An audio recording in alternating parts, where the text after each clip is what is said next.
la fixation des tarifs pour vos services ou vos produits. Donc, je fais la vidéo pour parler un peu de la fixation des prix et des tarifs pour vos produits. Donc, il y a plusieurs approches qu'on constate aujourd'hui.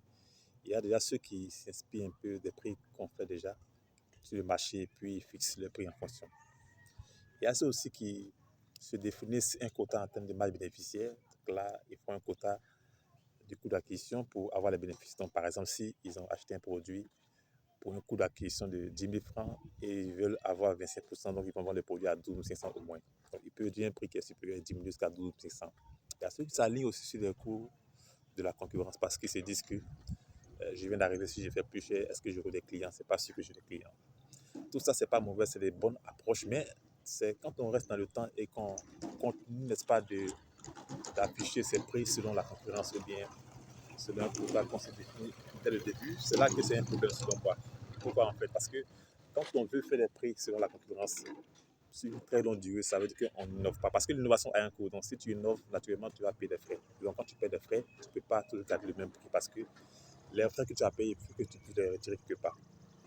Donc pour moi, il faut déjà innover, n'est-ce pas, dans la fixation des prix. Mais ce que j'aimerais surtout, c'est un peu, c'est de ceux qui ont peur un peu de fixer des prix qu'ils trouvent chers.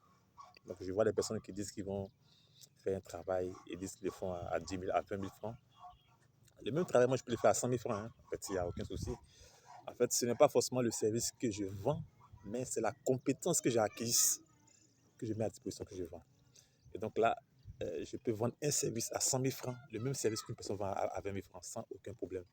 Mais je n'ai pas peur de ne pas avoir des clients, parce qu'en fait, il y a deux types de clients. Il y a le client pour qui les choses moins chères n'ont pas de valeur. Il y a les clients pour qui les choses moins chères ont de la valeur. Donc moi, je cible le client pour qui les choses moins chères n'ont pas de la valeur.